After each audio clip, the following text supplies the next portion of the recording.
ನಮಸ್ಕಾರ ಸ್ನೇಹಿತರೆ. ಭಾರತದ ಸ್ವಾತಂತ್ರ್ಯ ಹೋರಾಟದಲ್ಲಿ ಅನೇಕ ಮಹಾನ್ ವೀರರು ತಮ್ಮ ಜೀವನವನ್ನು ತ್ಯಾಗ ಮಾಡಿದರು. ಅವರಲ್ಲಿ ಒಬ್ಬರು ಅತ್ಯಂತ ಧೈರ್ಯಶಾಲಿ ಮತ್ತು ದೇಶಭಕ್ತ ಕ್ರಾಂತಿಕಾರಿ ಎಂದರೆ ಸೂರ್ಯ ಸೇನ್. ಅವರನ್ನು ಪ್ರೀತಿಯಿಂದ ಮಾಸ್ಟರ್ ದಾ ಎಂದು ಕರೆಯಲಾಗುತ್ತದೆ. ಈ ವಿಡಿಯೋದಲ್ಲಿ ನಾವು ತಿಳಿದುಕೊಳ್ಳೋಣ ಸೂರ್ಯ ಸೇನ್ ಯಾರು, ಅವರು ಹೇಗೆ ಕ್ರಾಂತಿಕಾರಿಯಾದರು ಮತ್ತು ಅವರು ದೇಶದ ಸ್ವಾತಂತ್ರ್ಯಕ್ಕಾಗಿ ಮಾಡಿದ ಮಹಾನ್ ಹೋರಾಟ ಯಾವುದು ಅನ್ನುವುದರ ಬಗ್ಗೆ ಸಂಪೂರ್ಣವಾದ ವಿವರಣೆಯನ್ನ ಈ ವಿಡಿಯೋದಲ್ಲಿ ತಿಳಿದುಕೊಳ್ಳೋಣ.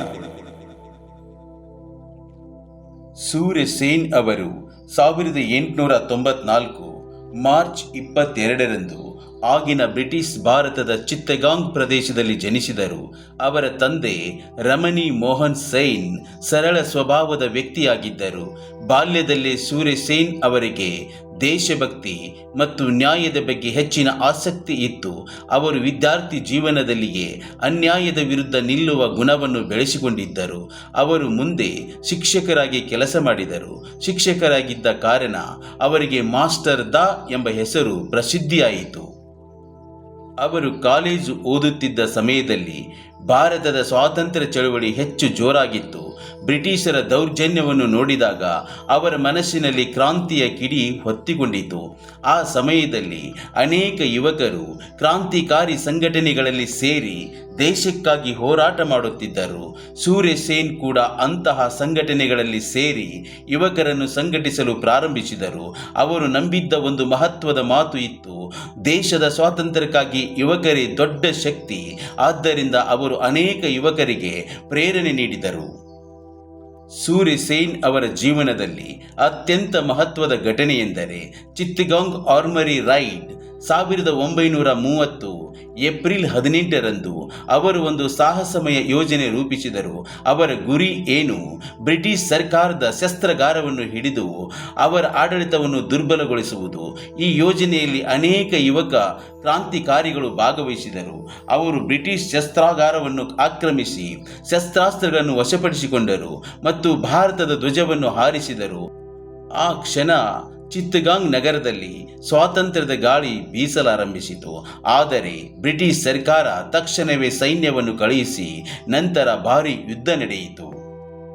ಈ ದಾಳಿಯ ನಂತರ ಬ್ರಿಟಿಷರು ಸೂರ್ಯ ಸೇನ್ ಅವರನ್ನು ಹಿಡಿಯಲು ದೊಡ್ಡ ಶೋಧ ಕಾರ್ಯ ಆರಂಭಿಸಿದರು. ಆದರೆ ಸೂರ್ಯ ಸೇನ್ ಬಹಳ ಕಾಲ ಹಿಡಿಯಲಾಗಲಿಲ್ಲ.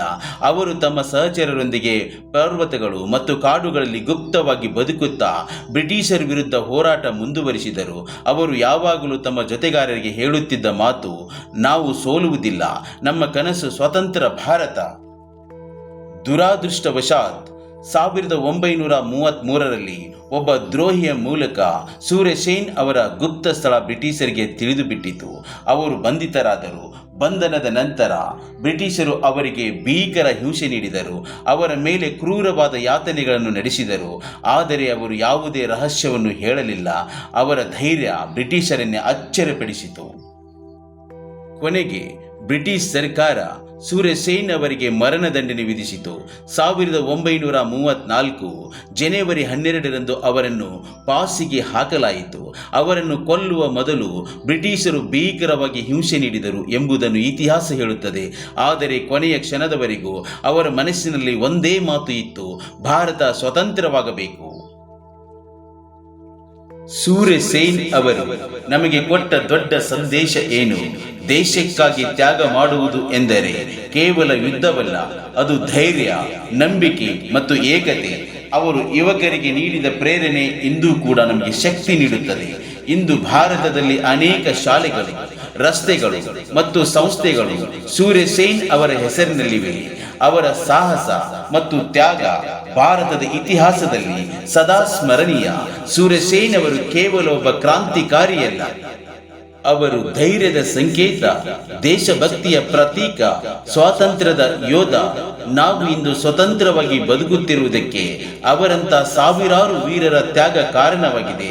ಆದ್ದರಿಂದ ಅವರ ಜೀವನವನ್ನು ನೆನಪಿಸಿಕೊಳ್ಳುವುದು ನಮ್ಮ ಕರ್ತವ್ಯ ಅಂತ ಹೇಳ್ತಾ ಈ ವಿಡಿಯೋನ ಇಲ್ಲಿಗೆ ಮುಗಿಸ್ತಾ ಇದ್ದೇನೆ. ಮತ್ತೊಂದು ವಿಡಿಯೋದೊಂದಿಗೆ ಸಿಗೋಣ. ಅಲ್ಲಿವರೆಗೂ ಎಲ್ಲರಿಗೂ ನಮಸ್ಕಾರ.